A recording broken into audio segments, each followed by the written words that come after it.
This is An American Workplace, a podcast dedicated to rewatching and discussing NBC's beloved mockumentary series, The Office. My name is Katie White, and joining me as always is my good friend and co-host, Chad Hopkins. Hello, Chad. How you doing? I am doing all right. How about you? I'm well. I just got back from a week in Texas visiting my parents, who live in the middle of nowhere, so I did nothing for a week. It was perfect. That sounds awesome. I did not do nothing. We had a middle school football game that I got to have a great time at yesterday. No, it wasn't that bad, but I was also co-in charge of 170 kids. So, well, it wasn't that many. It was like 90. And you know what's notoriously really exciting? Middle What? school football. Oh, yeah. So great. Uh, Before we get into today's episode, which is a good episode of The Office, at least. Hopefully ours is We'll good see. too. But before we get into it, we've got new reviews, lots of new reviews this week. In fact, 3 of them came in just today. So thanks to Jay Freezy, Sheila, Dwight Fartschroot, Twin Mama 34, and John Mark 41 for giving us reviews on Apple Podcasts. We super appreciate it. And to Alfred, who recommended us on Facebook. Thank you, Alfred. So diving into our first episode of discussion today, Murder. Aired November 12th, 2009, directed by Greg Daniels, written by Danny Chun, the first we've gotten from Danny. Uncertainty breaks into the office when they learn from a Wall Street Journal article that Dunder Mifflin is in some deep financial trouble. Jim wants everyone to delve into their work to keep their minds off of things, but Michael has a better idea, a murder mystery game. As they anxiously await more news from corporate, they dive into a world of murder and intrigue in the depths of Savannah, Georgia, I do declare. It's a fun one. I like this episode. It's a little infuriating, but we will get into the specifics here in a second. So Michael just, at the beginning of the episode, when we see this financial burden sort of be placed upon the heads of these people, Jim handles it, as you said, in a very different way. He kind of channels that negative news into, okay, we'll just work through it. We'll work through it. Michael crumbles. We see him throw up. Well, we don't see him. We hear him, rather, throw up in the bathroom. He's just absolutely distraught. And of course, this is his whole life. Anyone would be worried about losing their job, but this is Michael's prize. Yeah, if Michael loses his job, if he doesn't have his job, what does he have at this point in his life? He's not dating anyone. He doesn't have really any friends to speak of. He's kind of in a screwed position if he loses his job at Dunder Mifflin because that's what he's thrown everything into. Yeah, so I understand why he's so upset.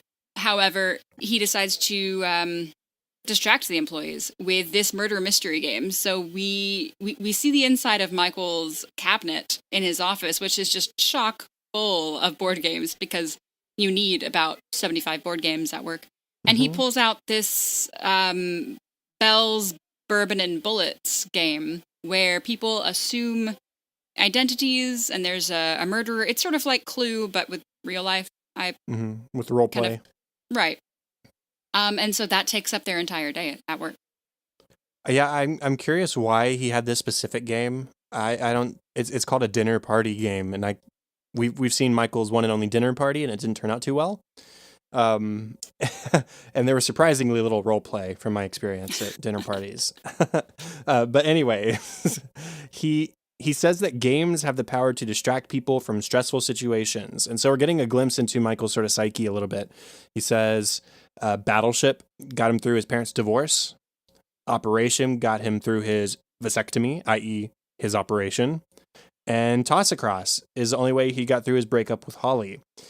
Now, especially with Operation being directly analogous to his operation, I thought maybe the others have a similar sort of comparison, like Battleship, divorce. You could have this concept of sides fighting against each other. Now, that sort of fell apart because I couldn't think of any sort of analogy for Toss Across and a breakup with Holly. Just get the anger out and throw things. Maybe. I don't know. But still, we see how Michael copes with things. He tries to seek out things that are a little bit more fun in these tense situations. And as you said, I mean, he is absolutely sick over this. He tries calling David after they find this article, and David's unavailable. Michael just sort of laughs it off, or at least it looks like he's laughing it off, but it's very forced. And then we automatically cut to him vomiting.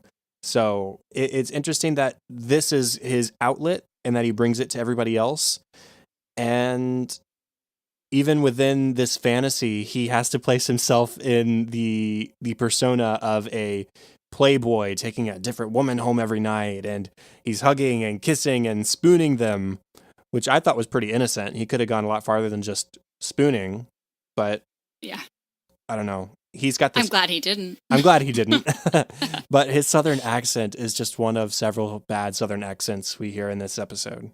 He starts off this whole thing. They're in the middle of a conference meeting, and he runs out and he fakes a phone call. He barges in and he acts like something horrible has happened. He says, "There's been a murder," and everyone, okay. I mean, for the day of bad news we're having, like this might be true for all they know. And then he says, "A murder in Savannah," and then he just leaves the room to let them figure out what that means. And he goes to get the board game. It's just a very odd. It seems like a fight or flight situation. He's just got to do something right now. He even argues to Jim that this is big picture stuff, apparently, because it's about murder. He's just trying to basically overrule Jim's opinion on this.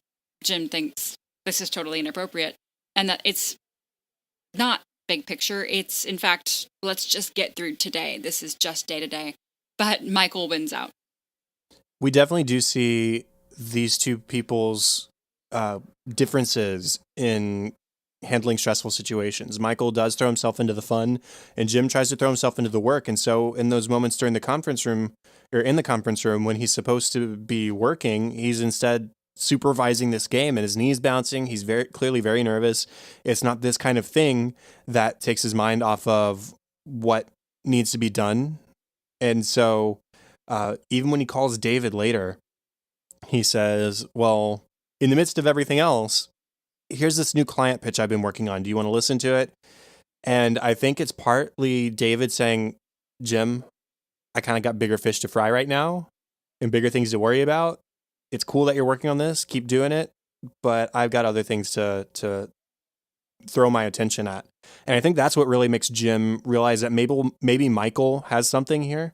It was right before that phone call with David that Michael straight up confronts him and says, listen, just let these people have this stupid game. This isn't so much, in my mind at least, a disagreement over their power and responsibility like we've seen in a couple of the previous episodes. It's a disagreement over what they think is best for their employees in this moment. And to be fair, for Michael, he has a lot more experience in that. So I'm not saying it's necessarily 100% the right thing to be doing, but I think it definitely has some merit, especially when you see that the CFO of the company can't even be bothered to do like work in this moment, or at least not the day-to-day kind of work that Jim is trying to push on people. And then in the middle of the game, Oscar interrupts the game with real Dunder Mifflin news, and Michael even goes so far as to stop him. We don't need this right now. We're in the middle of a game.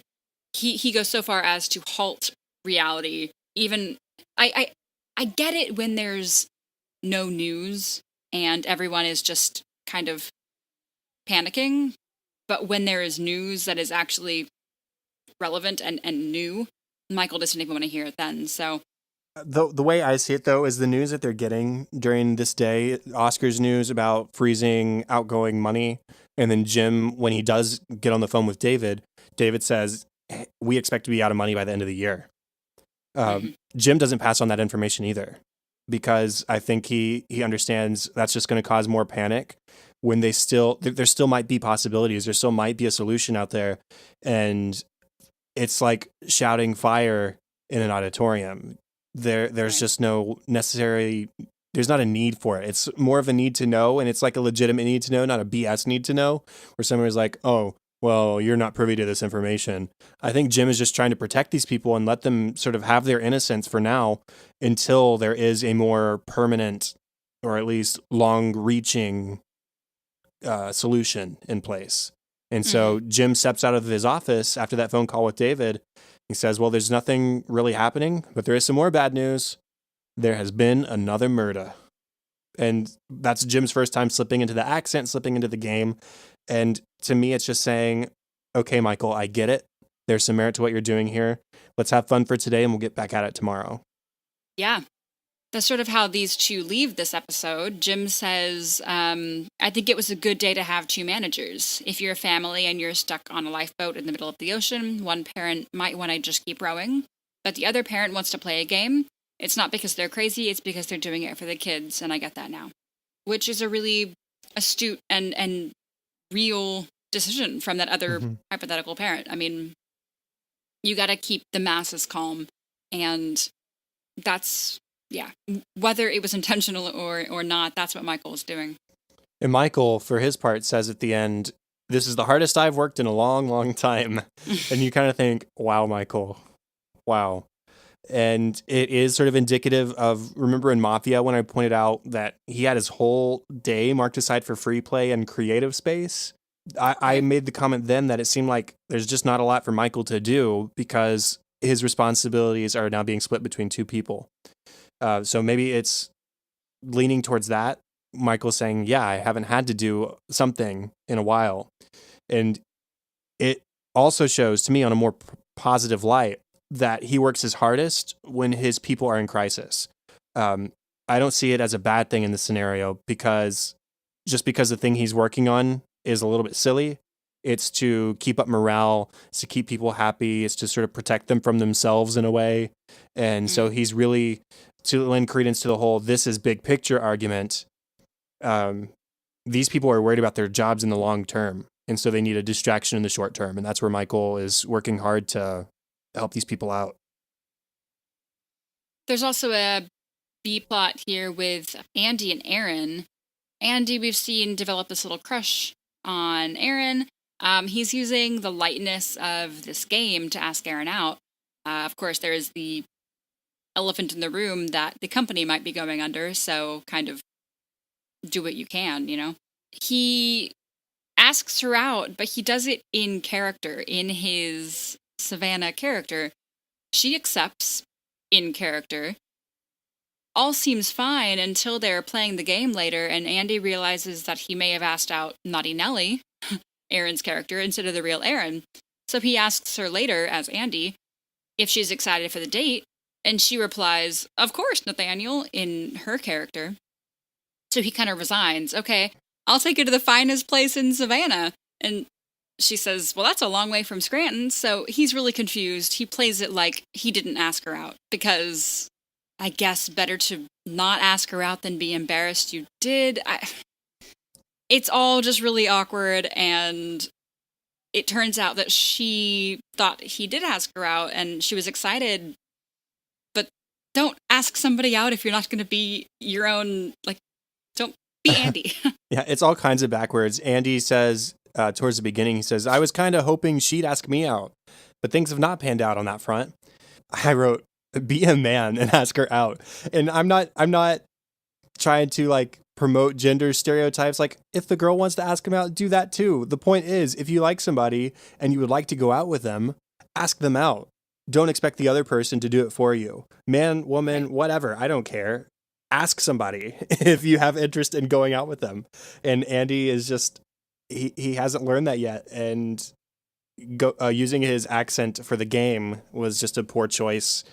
And then, as you said, he just reacted poorly whenever it was revealed that this might have been real, and he tries to shrug it off.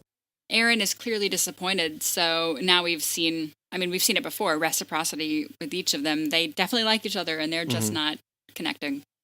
Yeah, it's almost, I don't want to say opposite of Jim and Pam, but it kind of is, because in the beginning, Jim and Pam were sort of into each other, but they couldn't be into each other.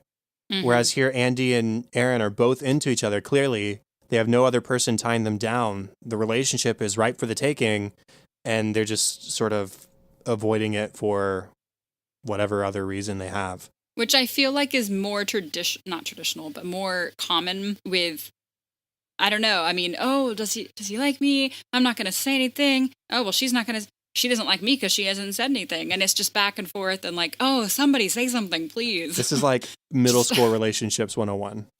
Yeah, exactly. Anything else you wanted to mention character-wise?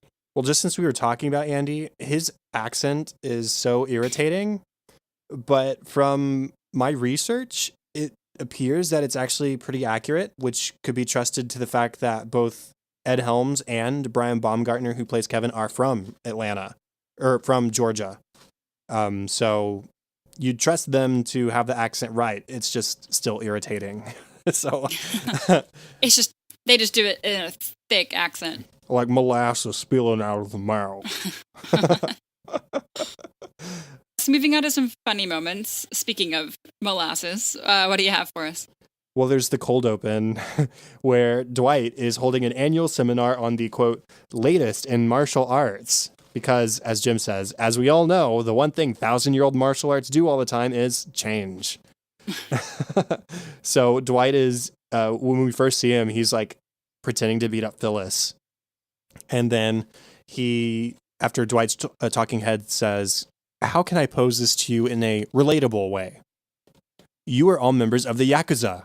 And Jim just like, yes, I relate to that. He tries to make this more relatable for them, and it's clearly not working. Jim then points out that, well, Dwight, you can't fight us because we're not worthy of fighting you. Your most worthy opponent is you, Dwight.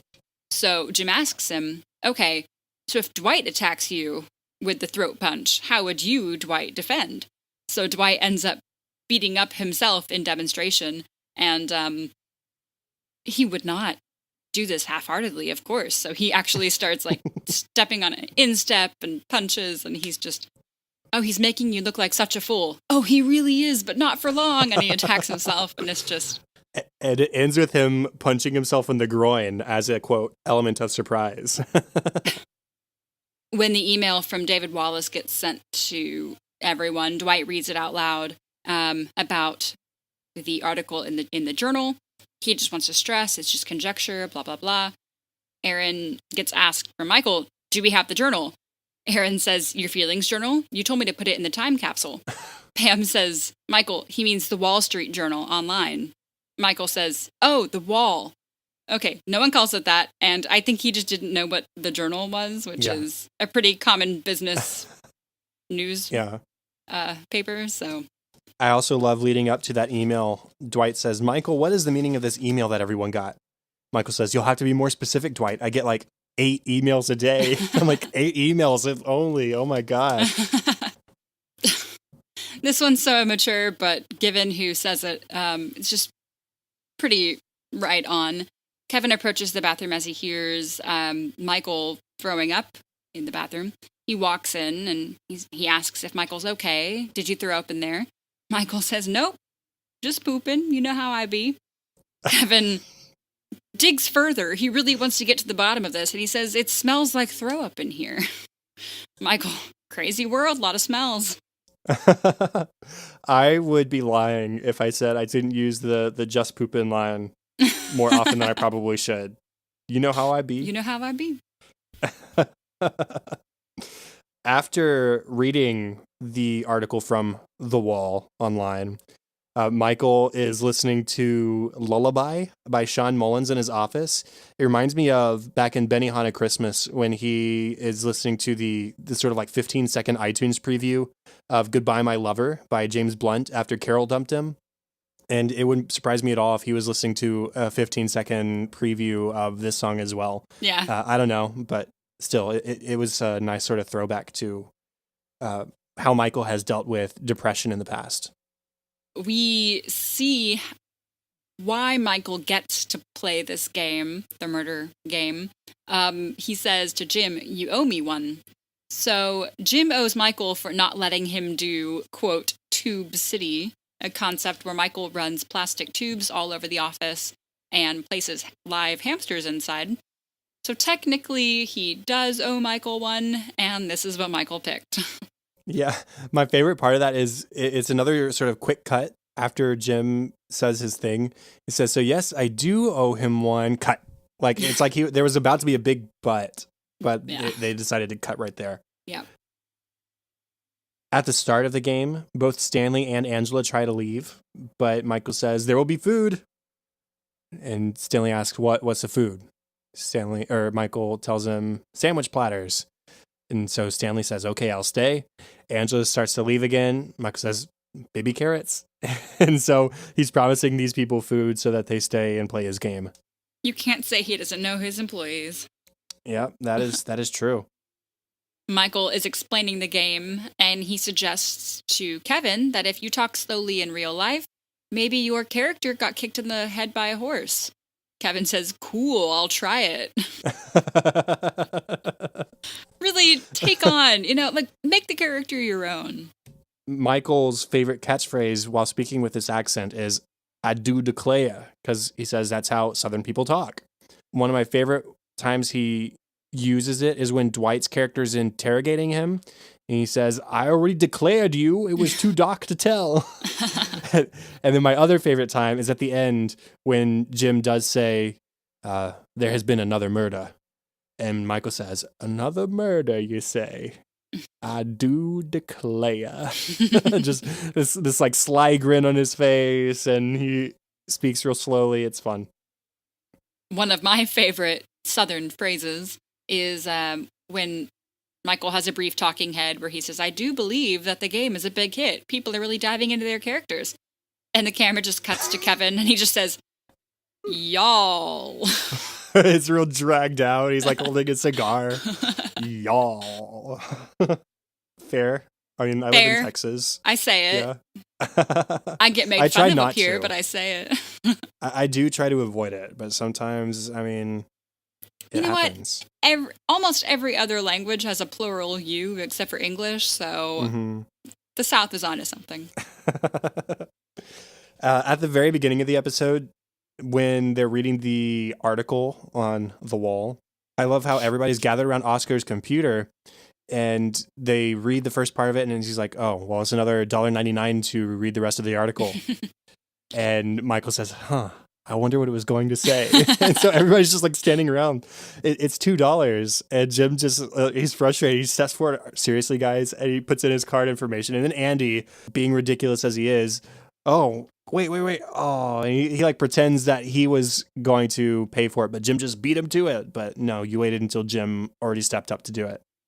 I could never figure out if it was that Jim was paying for it and that Andy was offering to pay, or if Jim was signing into his Wall Street Journal account because he would, I don't know, be the kind of guy who reads it, and Andy is like, "No, I have one too. I'll log in."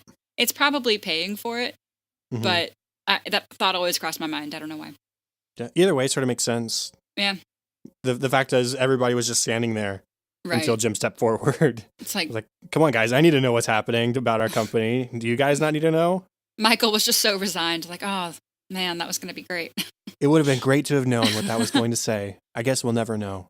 One of the greatest moments of this episode, someone's running late today, and it's Creed. He pulls in late. He goes upstairs. "Sorry, I'm late, boss. What's going on?" Michael says, "Sir, there has been a murder, and you are a suspect." Creed, totally cool, says, "Okay, hang on just a second. Let me go settle in, and I'll be right back." And we see him run downstairs, run to his car, and he just screeches away. It makes you wonder. Makes you wonder things. After Andy does the Savannah accent for Pam, Kevin says, "Cool, can you do the Swedish Chef?" The Muppet, the Swedish Chef. And Andy responds, "Not familiar. What province is he from?" As if that would make a difference because he knows the provinces of Sweden, which deleted scenes, maybe he does. But he does. Kevin responds, "He lives on Sesame Street, dumbass." Which, although inaccurate, it is really funny. And because there's so many, I'll just pick one more. Dwight is interrogating, or rather, Dwight's character is interrogating Angela's character. He says, "Voodoo Mama Juju, explain your allegiance with the dark arts." Angela says, It's not my fault. I was exposed to Harry Potter. Which, a little bit of backstory about me, went to a very, very, very religious elementary school where I bought the Harry Potter books, and I had one in my backpack, and I was prayed for a lot because I was reading Harry Potter and publicly, and that just made me laugh a whole lot because clearly now I have an allegiance with the dark arts. Anyway. Clearly. Mama Juju Boo Boo. That's my favorite time when he mixes up the words. I do have just a couple more that are just too good to pass up.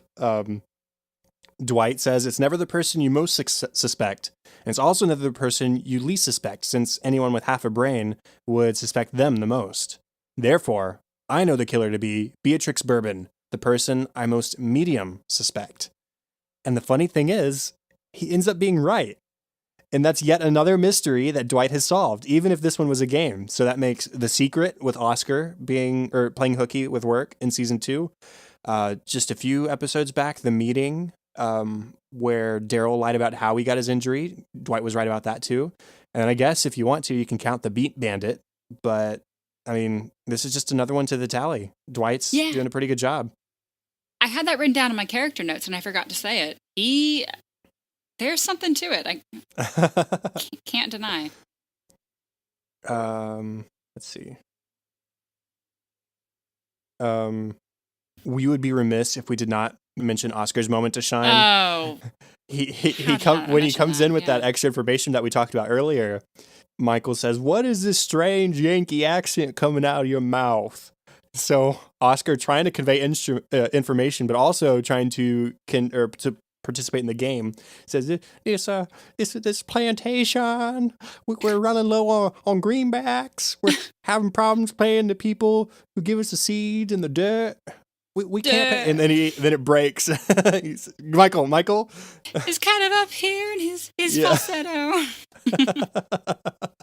There's a funny tidbit about that from the commentary too that we'll get to.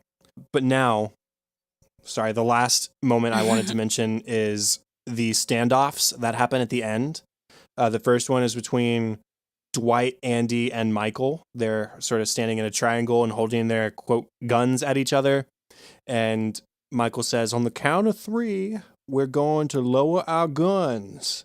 Dwight says, "I have crossbows." Because, of course, Dwight has crossbows. Michael, not throwing a fight, not trying to contradict him, says, "Okay, we will put down our weaponry on 3. And they slowly lower them, and then they aim it back at each other. And then very end, Pam is part of the standoff as well. And I just love how into it Pam all of a sudden got. And she's like, I didn't do it. I ain't going down for this. And she slowly backs up as she tells Jim to grab the keys out of her purse and start the car, and backs up. And then she makes a break for it right before the other 3 finally kill each other and squirm on the ground and writhe on the ground in the final moments of the episode. And I would have loved to have been there when they got up. Like, how long did they lay there? Did they play dead for a significant amount of time? Did they get up and then try and play some sort of resurrection scenario? Did they just awkwardly stand up and say goodbye? I don't know. I have so many questions. Especially because Jim revealed that Andy revealed himself to be a double agent, at which point Dwight felt comfortable revealing that he was also a double agent. And Michael announced to everybody that, get this, he was a double agent. So funny moments there in the end of the episode as they continued to play the game, despite it being way past closing time. Deleted scenes. We only had a few, but they were a little bit lengthy. So the first one, Michael nervously runs to reception every time the phone rings, thinking it'll be David or something about news about the office. It's not. Still no news. He chastises Erin for making it look like the phone was for Michael when it's not. Okay. She looks up. I don't know. He says, "You're going to make me poop my pants." He goes back in his office. She says, "Michael," and he comes running. She begins to apologize for what she was doing. He, again, thought she had news. He gets mad at her. He says, Don't even talk. Don't even talk to me unless the phone's for me." And he kind of reneges. He says, "You're really, really very nice, but you're pissing me off." And she starts to cry. She's pretty sensitive. And he says, "Don't cry. Everyone's sort of high-strung, chalk it up to that. He kind of apologizes without apologizing. She laughs at that, and he says, don't laugh either. Don't cry and don't laugh. Yeah, he's all over the place. He's very nervous, and he treats Aaron pretty poorly, but I don't know. Filing into the conference room for the meeting before they start the game, Andy debates out loud, oh, where am I going to sit? Am I going to sit in this chair? Am I going to sit in this chair? And he's just sort of mulling it over out loud. And he waits until Aaron enters and sits down. And, oh, this one it is. The seat right next to her. So. Convenient. Very, very subtle is what that is. Jim tries to play along with the game in his own little sarcastic way by pretending he's a time traveler from 2009 and that there's a paper company in Scranton, Pennsylvania that's not getting a lot of work done. Dwight argues that that's not fair. If Jim gets to travel in time, then Dwight should be able to travel back in time to the night of the murder and find out who killed the victim. Jim allows it. Dwight says, okay, I just did. But it was too dark, and I couldn't see who the murderer was. Jim was just desperately trying to find an end to this, and he thought allowing Dwight to time travel would be it, but no such luck. Andy makes up a fake history for his character Nathaniel, saying he was adopted. Ryan says, what does that have to do with the mystery? Nathaniel says, nothing in particular, but then he turns to Nellie, Aaron's character, and says, so we are not blood relations, because their characters are supposed to be brother and sister. And so he's trying to find a loophole so that they can be together in this fantasy even. Yeah. Even if it's just for the game. Jim and Pam try to crack Michael out of his character and into reality. Pam says, where are you right now? Michael, Savannah, Georgia. What year is it? 1955. What did you have for breakfast? I believe I had grits. What is the main industry in Savannah? Murder. Murder.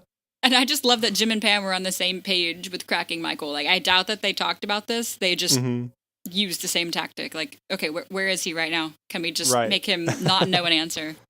Yeah, because in the episode they were debating on whether he had snapped or whether he was just stuck in character and they didn't know which one was worse. And so here they are trying to figure that out. We did have a commentary from Greg Daniels, who, remember, is the original show creator.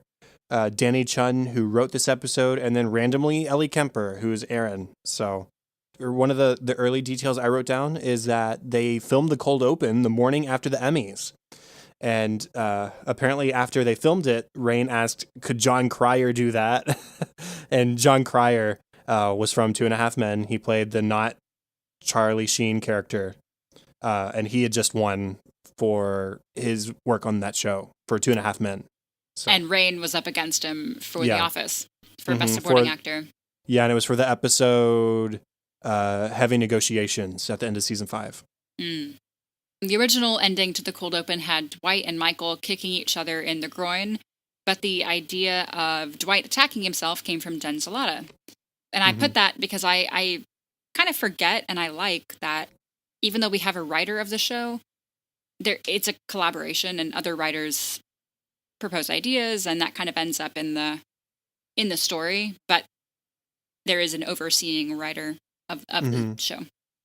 Yeah, I'm not sure they do it the exact same way, but like watching all the Breaking Bad commentary and deleted scenes and stuff, the way their writers' room worked is they would all gather together, all the writers of the show, and they would note card story beats for an episode. And then they would have one person actually write the episode, including those story beats that they came up with together. So I don't know, maybe it works the same way here. But it's a cool process that it is so collaborative. There was originally a commercial break immediately after Michael said, there has been a murder. But then they thought that was sort of cruel to the watching at home audience to then reveal immediately after the commercial break that it was just a board game. Yeah, they said it was kind of a cheap mislead. What did they call it? They called it a yank, I think. Yeah. Yeah, and they referred to like an episode of The Simpsons where a character would come in and said, you're fired, and then commercial break, and then right after, just kidding. Yeah. It was just like something silly like that. Gene Stubnitsky had run the catch you on the flippity flop line several times, but it only made it into 2 episodes. The first being the meeting earlier this season. other names from the game within the show that we just didn't hear. There was Paul Meadow, there was Connie Federate, and then there was Dick Sealand. Dixieland. Someone on some blog pointed out that when Jim turns down Michael's music on his computer, they use Mac volume sounds, but that Michael uses a PC. And Ellie was just so shocked that, like, oh my gosh, I can't believe somebody pointed that out. And I just immediately thought of the fandom today. I'm like, oh, no, it's not shocking. Not at all. Office fans be crazy. We love y'all, but you be crazy. You'd be crazy. We be crazy. There was a deleted scene that was not included where Andy had a talking head about how he went to a dialect camp from ages 8 to 18, and then he was a counselor for 10 years. So when he asks Kevin, what province of Sweden is this chef from, he might have known somehow all the dialects for all the different provinces of Sweden. So that would be ages 8 to 28 at dialect camp. That is insane. Yeah, crazy. I thought this was interesting. They mentioned that whenever they reblock something, it's often because they forgot that the shot should be a spy shot, or where the camera is not in the room with the characters. Should or shouldn't the characters know that the cameras are watching them at this point? Do you remember the scene that they were talking about in particular? It was it was when Andy first asked Aaron out in the kitchen. Right. He wouldn't have done that in front of the cameras. So they originally did it that way in front of the camera. And they were like, why isn't this working? This is so awkward. Oh, right. Because he wouldn't have asked her out if he knew he was on camera. So that was a good point. They also talk about how usually it's Steve Carell who makes everyone else break. And we've talked about that before. Steve Carell breaks very few times. Everybody else breaks because of Steve. But in this episode, it was Oscar who made Steve break. And it was that scene where he did the high-pitched the high-pitched Southern accent. They said that most of the takes, he did a sort of low, guttural, kind of like Bubba Blue from Forrest Gump kind of accent. But this one take, he did like this, and everyone just sort of lost it, they said. So they kept it. They mentioned that in grief counseling, when Ed Truck dies, is the first time that Michael is motivated completely by something in his subconscious. And since then, they've noticed that theme with Michael, and it appears here too. They hint, or they suggest that he didn't really know what was motivating him to play this game. The writer did mention that in this episode, he couldn't really write any of the Michaelisms, which I thought it was fun that he used the word that we use all the time for Michael's fun phrases. And I'm sure we're not the first, but still, it was cool to hear that word.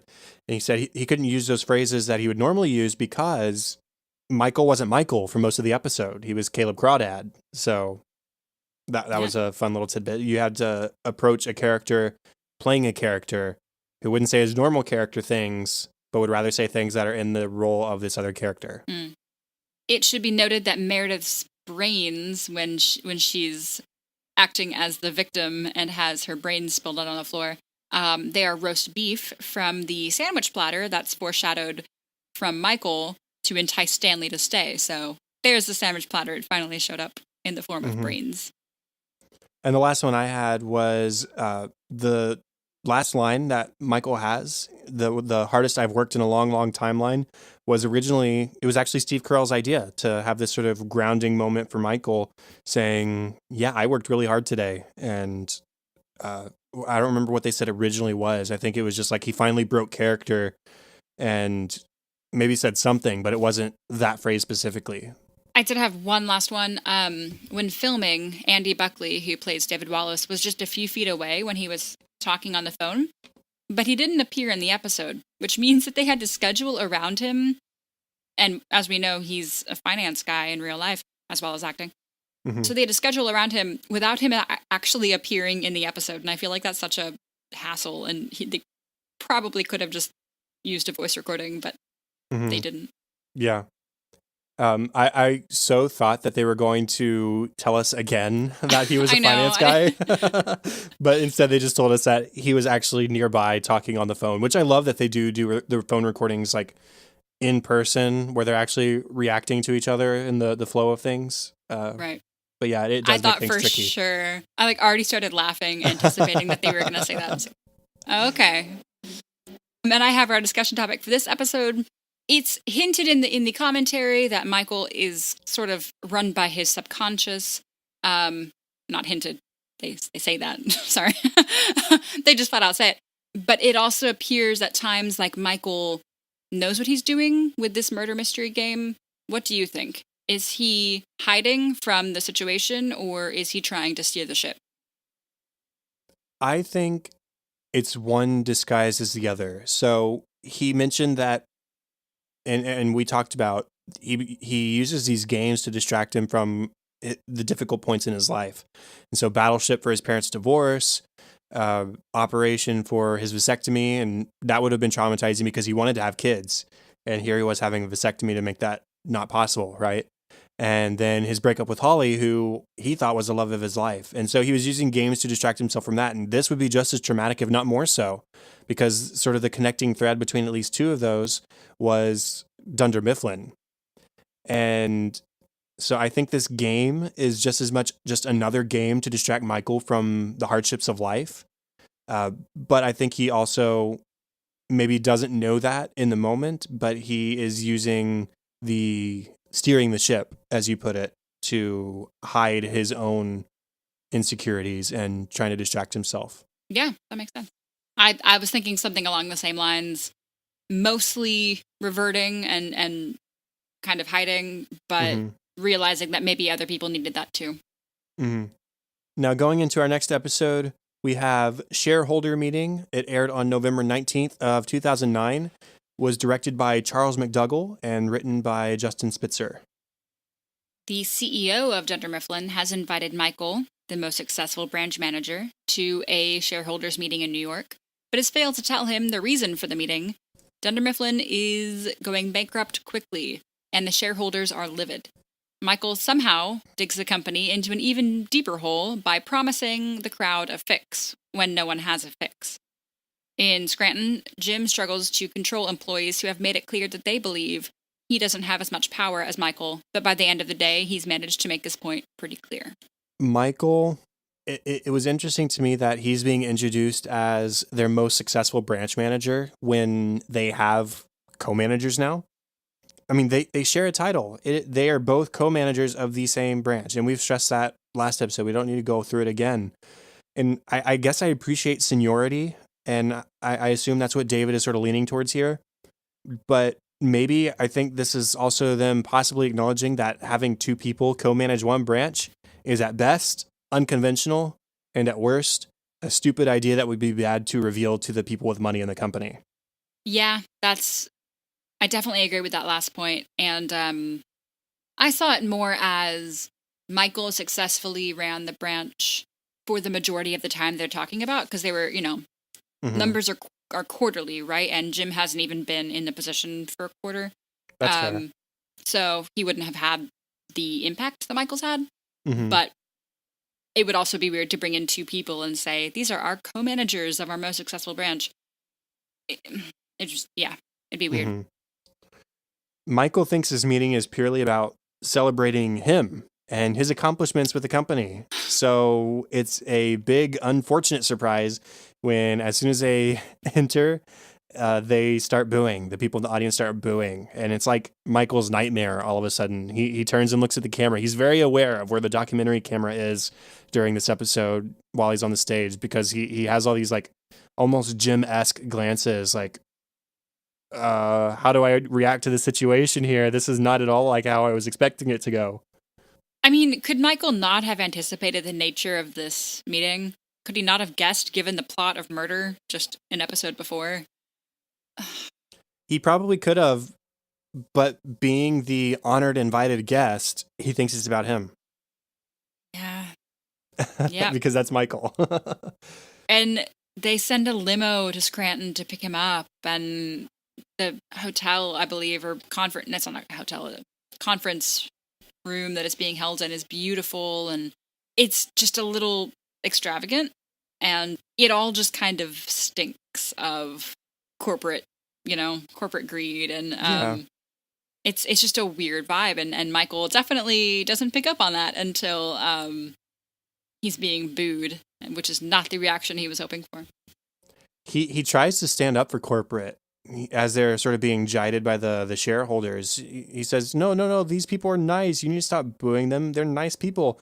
They gave me free food in their big hotel suite, and they sent a limousine to drive 2.5 hours from Scranton to New York City. And all of those things sound bad when the issue on the table is that the company is running out of money.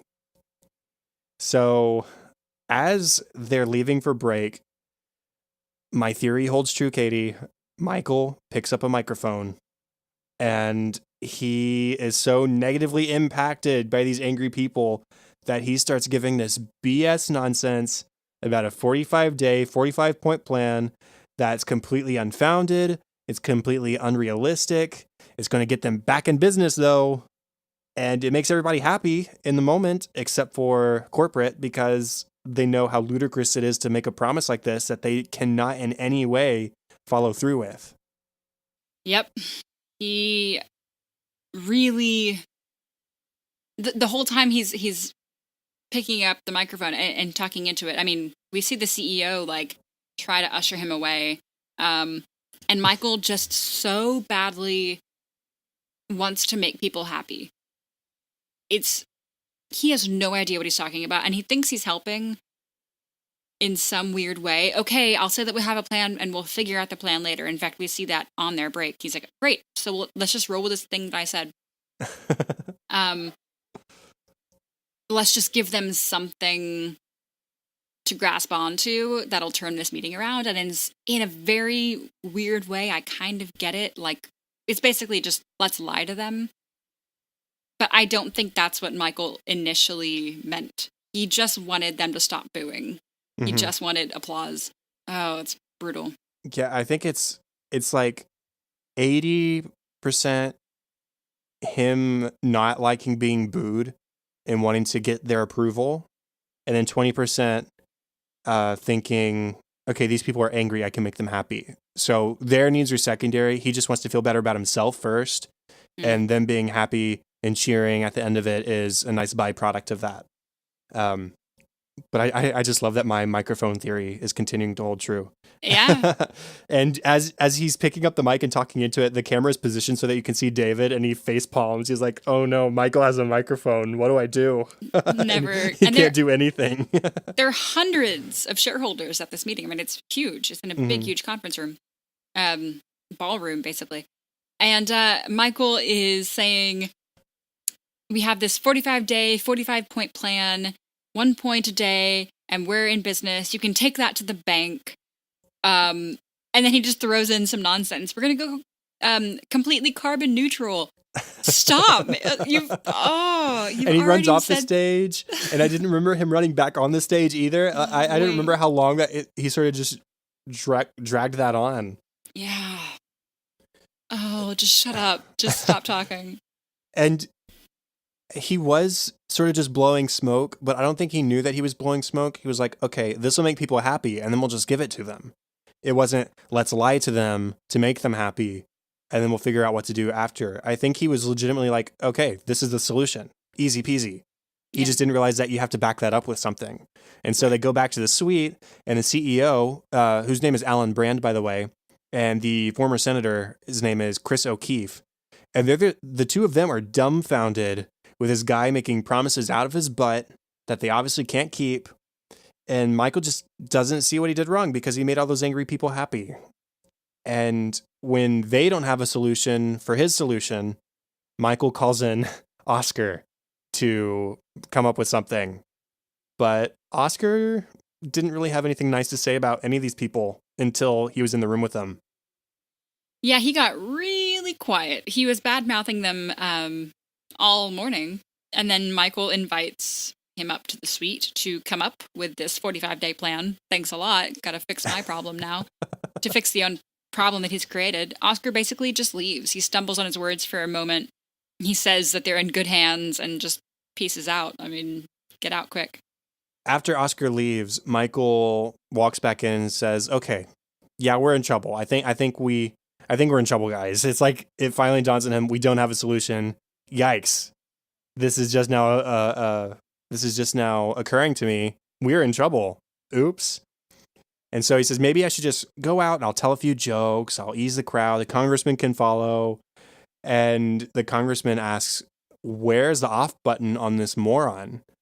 And Michael stands up for himself, which I love.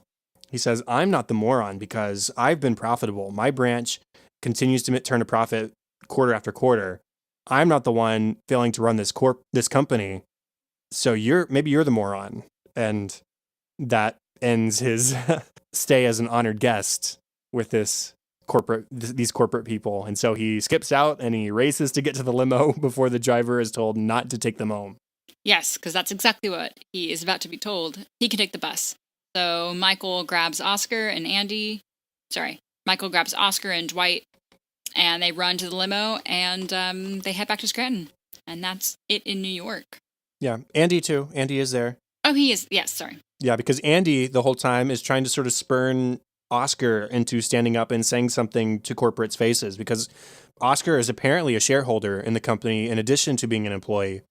And so he's very vocal about how dumb he thinks management is and how they're morons. He says DMI is their stock exchange name, and that stands for dummies, morons, and idiots. So, I mean, he's got very strong opinions, and it's only when he's in their faces that he shuts up. But Andy was trying to spurn him to say something, and I said, so much for having his own quitting story. You think back to 2 weeks in season 5, he says, I always love a good quitting story. I dream of having my own someday or something like that. I mean, not saying he should have quit here, but I mean, if he wanted to speak his mind, maybe that should have been what he did. We also have a B plot with Jim in Scranton. As I said in the intro, he's struggling to keep employees on task while Michael's away, specifically Ryan. He asks Ryan to consolidate some client info, and Ryan says, basically, well, the company's going under, so let's just wait before we work on that.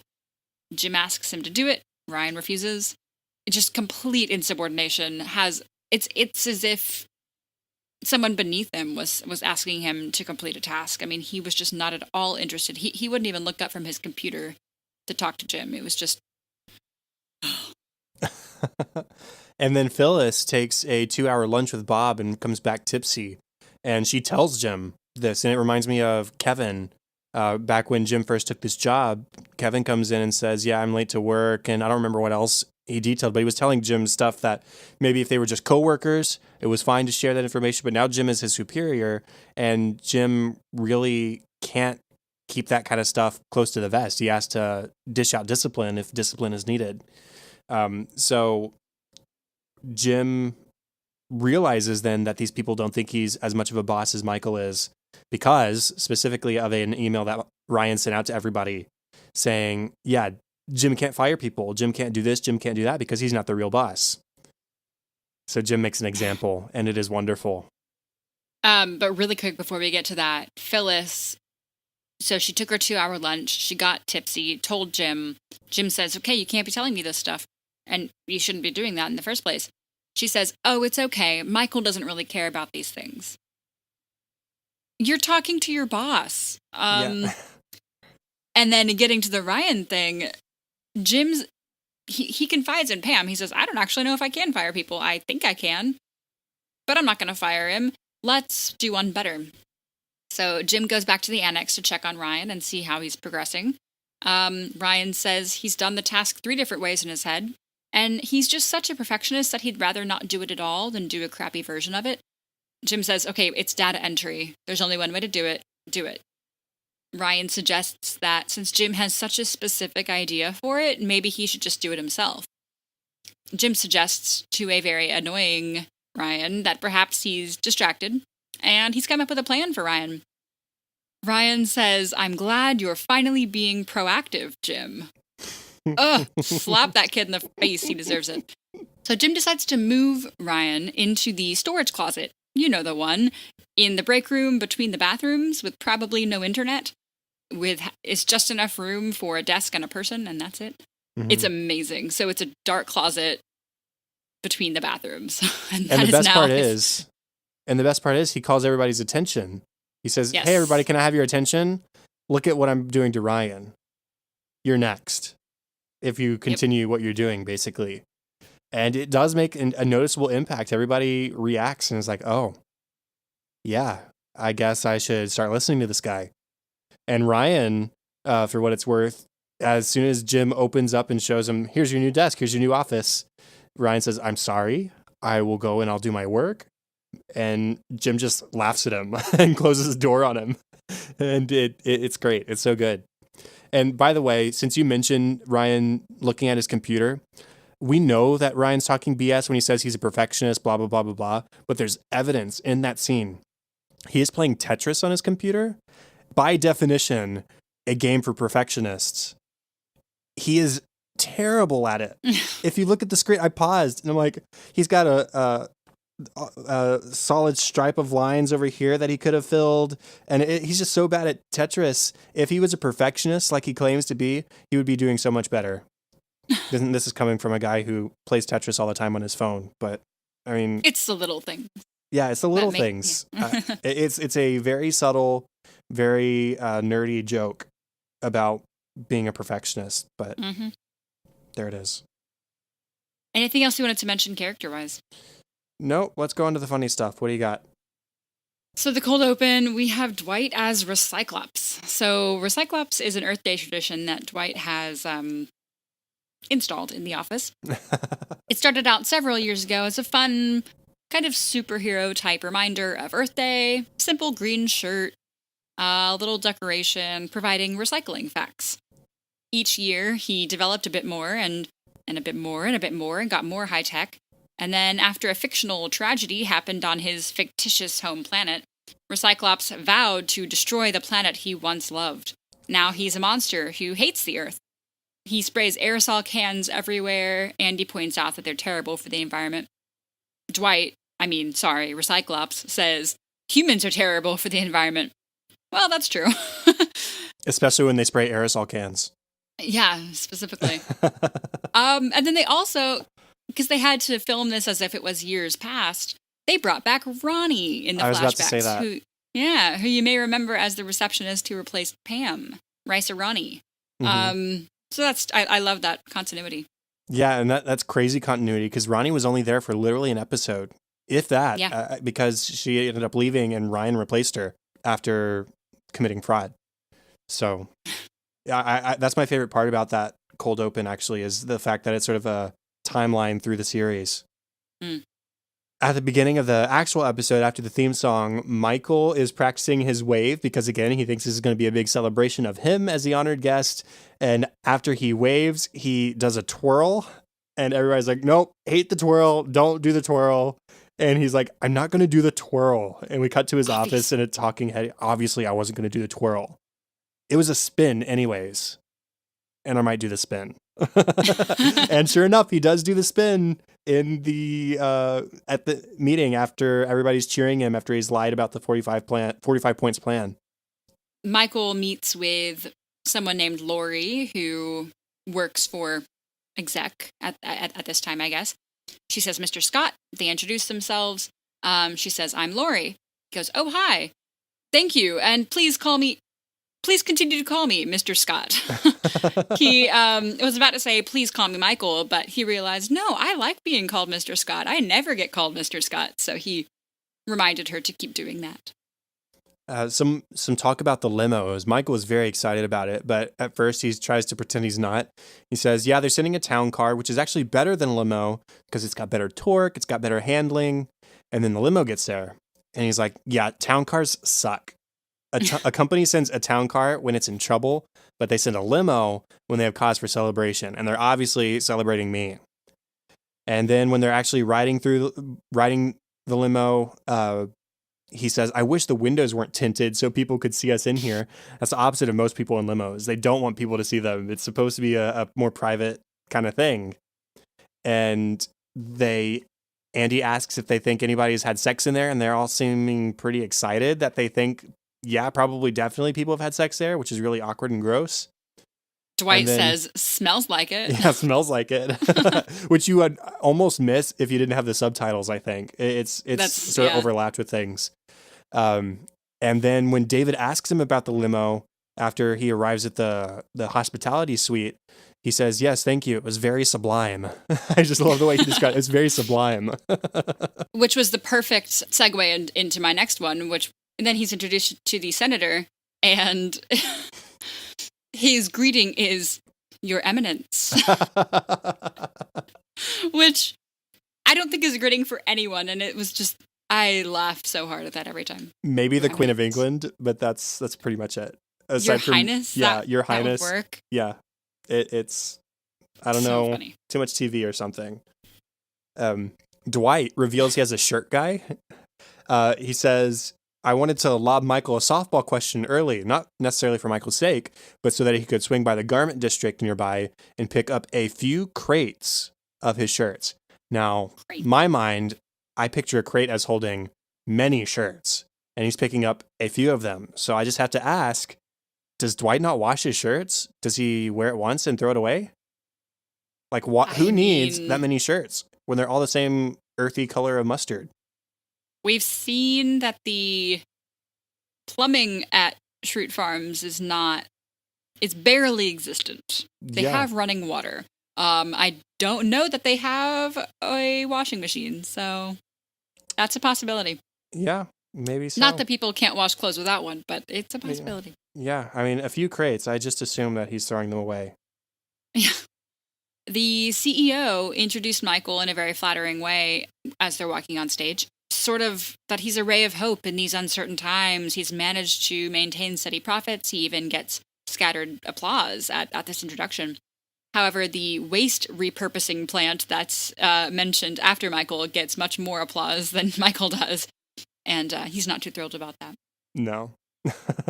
Dwight gets in line to ask Michael a question, and he struggles getting a place because if he at first starts in one line and he's like, oh, well, that microphone over there doesn't have anybody in line, so I'll go over there. And so he starts fighting across people in the rows to get to the other one. And while he's fighting across, that fills up. And so he's stuck in one or the other line that are both very full. And so he gets a spot. A woman in front of him says, hey, can I go use the restroom real quick? Will you save my place? He says, no, the guy she's talking to was perfectly fine with it. But Dwight interrupts and says, no, you can't. She says, it'll be only a second. He goes, if only's in just were candies and nuts, and every day would be Erntedankfest.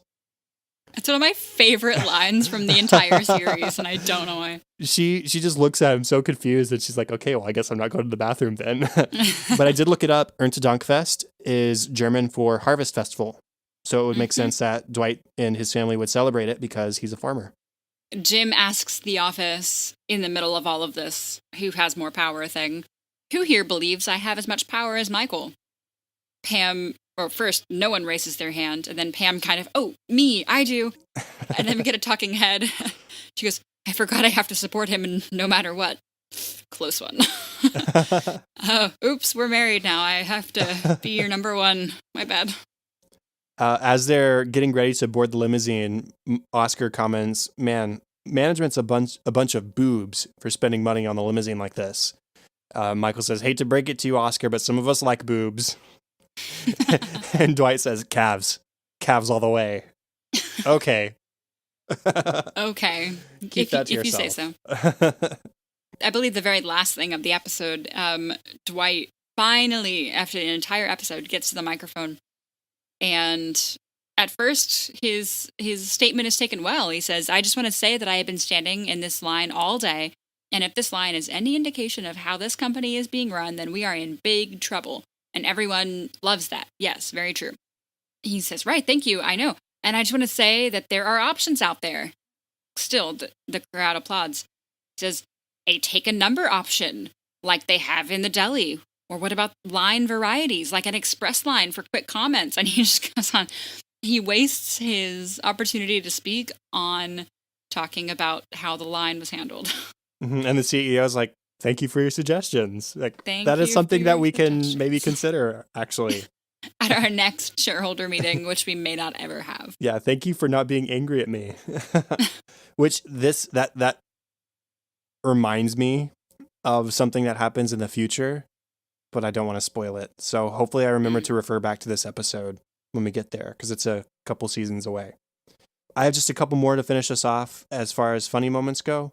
Andy has a talking head. He says, I've always been the guy who can rally other people to rebel, because that's what he's been trying to get Oscar to do this whole time. He says, in high school, I organized a walkout over standardized testing, got over 500 students to just skip the SATs.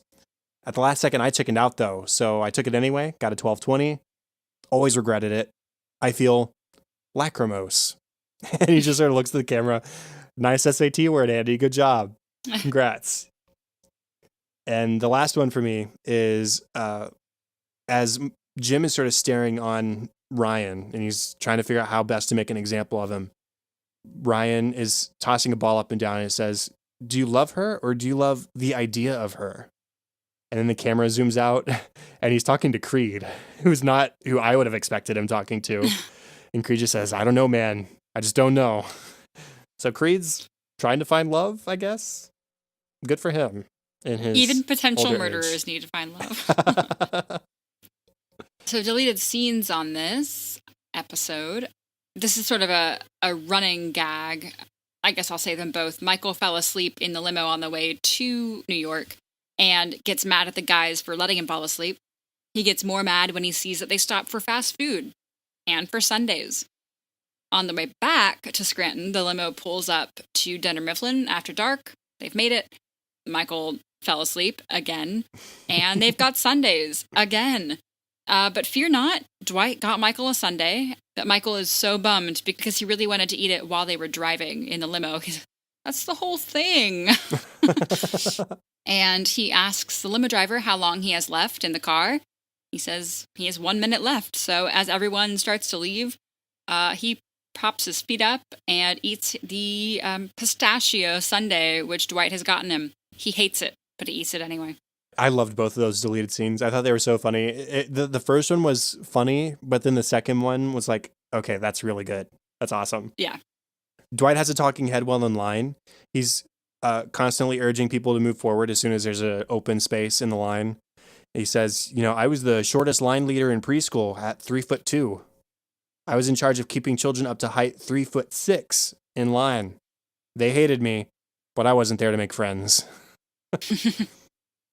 Okay. Mm-hmm. Also in the line, one of the lines, Mike stops working, so it suggested that they combine with Dwight's line. This will now put Dwight back towards, the middle of the line, and he was almost at front. He's not okay with this. Yeah, instead of the second line going behind the first line, they sort of zipper instead so that they actually merge. We see Michael's text to Oscar, which is funny because we just sort of see Oscar's reaction to it in the episode. But he reads it out. He says, the lead, your help, come to hers hospitality suite as soon as possible. Thanks. Also, sir, hi to Andy. And he spells Andy with an I instead of a Y. And Oscar just really takes time on those misspelled words. Mm-hmm. This is post Ryan's desk change. Everyone's scared of Jim, finally. Angela asks Jim if she can leave for the day. It's 5 p.m. Normally, yeah, go ahead, but unless you don't want me to. So she's checking in there. Phyllis says that she has a dentist appointment in the morning. She said it's scheduled for a long time. She might be a little late. Jim says, okay, thanks for letting me know. And then Phyllis goes on to justify her appointment. It's okay. You've got it cleared. You're all right. She leaves. And Jim just smiles at the camera. He's kind of loving this managerial feeling of being just a little bit feared. I kind of wish that had been left in the episode. I think it's so great seeing the results that they actually paid off. Yeah. Discussion topic for this episode. It's not anything that's going to be something we linger on, but I just wanted to ask, what happened with Dunder Mifflin? There's been the threat of branch closings and budget cuts and lack of raises since season 1, since episode 1. That has been a threat. But all of a sudden, they're tanking. And apparently the reason is poor management. I was just curious, do you have any ideas like what would lead to that? Because, paper's a dying industry, right? But they're insinuating here that it's the manager's fault, the management's fault. I don't know quite how to answer that. It doesn't seem all of a sudden to me. It seems like it's been a decline since the pilot. that it's kind of been a theme that they touch on every now and again, like, oh, right, downsizing or whatever. I mean, we're not business people, but Certainly by no stretch of the imagination. Maybe them agreeing to have Jim and Michael be co-managers was their attempt at, fixing a management problem. Although Michael, before Jim, was still the most successful manager. I really don't know what to tell you. Yeah, I was just curious because it's been a steady decline, but I'm just trying to imagine what corporate could have done to lead to bankruptcy all of a sudden. I don't know. It's just a little strange to me. Because David Wallace is the CFO. He's the guy in charge of finances. And it seems to me like he's got a good head on his shoulders. I mean, he's made some poor judgment when talking about Michael specifically. Maybe we can chalk this up to the Michael Scott Paper Company and the buyout of all three of them. Who knows? They would love that. Yeah. Well, I don't think they would love it so much if it cost them their jobs. Well, no, but they would love to pin it on Michael at least. Right. Well, that brings us to the end of our official 59th episode of An American Workplace. Contact us at facebook.com/workplacepod or at workplacepod on Twitter. If you care to rate, review, and subscribe, you can do so on Apple Podcasts. If you care to email us, you can do so at workplacepod@gmail.com. You can find me on Twitter at KTLady623 or at facebook.com/katie.white. Best place for me is at Chadadada on Twitter. That is CHADADADA. Also facebook.com/chad.hopkins. And you can find my other podcast, Cinescope, where podcasts can be found, and at thecinescopepodcast.com. And show notes and contact information for this podcast can be found at workplacepodcast.com. If you want a shout out and more of An American Workplace each week, including access to our discussion outline and notes, a logo sticker, bonus episodes, and live streams, check out our Patreon page and pick the support level you think is most worth it to you at patreon.com/workplacepod. That's all for this week. Thank you for joining us to watch one of our favorite shows, The Office, here on episode 59 of An American Workplace. Make sure to join us in episode 60 for our discussion on the next much anticipated episode of season 6, Scott's Tots. Bye. Make our dreams come true.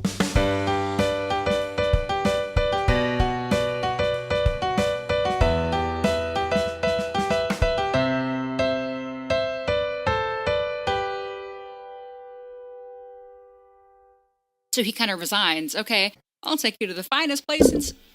Sorry, I punched my mic. Okay, well, let's go ahead and go into our next episode.